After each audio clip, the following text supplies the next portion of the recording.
គ្រាន់តែចាយពេលក្នុងការបញ្ឆេះឡានគឺមិនក្រៅ20នាទីទេយូរជាងនេះក៏ថាបាន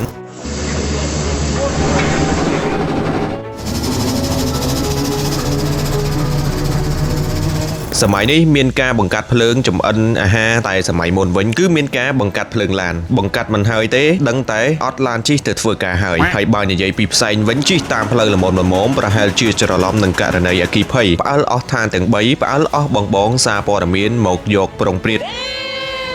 យើងគ្រប់គ្នាធ្លាប់តែឮអំពីម៉ាស៊ីនចំហេះក្នុងដូចជាម៉ាស៊ីនសាំងម៉ាស៊ីនម៉ាស៊ូតម៉ាស៊ីន hybrid ជាដើមតែថ្ងៃនេះយើងនឹងមកស្វែងយល់អំពីម៉ាស៊ីនចំហេះក្រៅប្រភេទម៉ាស៊ីន steam ដែលជាប្រភេទវិស្វកម្មមេកានិកបែបបុរាណទាញយកចំហាយនៃកម្ដៅបង្កើតទៅជាសម្ពាធឬធាក់ពីស្ទង់ឲ្យមានចលនាជាចរន្តការដំណើរការម៉ាស៊ីនហើយក៏ជារបបកំហើញដែលមានអាយុកាលដ៏ចំណាស់មួយក្នុងវិស័យមេកានិកយានយន្តមានអាយុកាលជាង400ឆ្នាំទៅហើយតាំងពីឆ្នាំ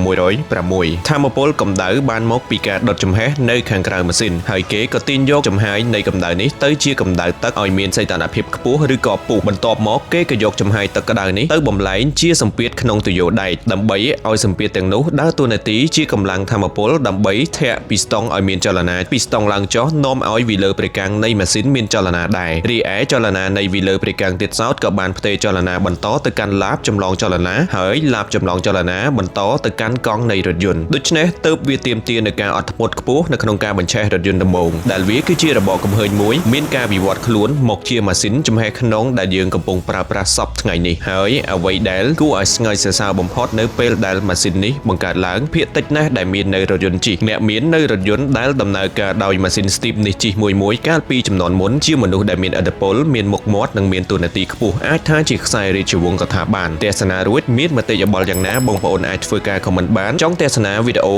អំពីប្រធានបទអ្វីក៏អាចធ្វើការ comment បានដូចគ្នា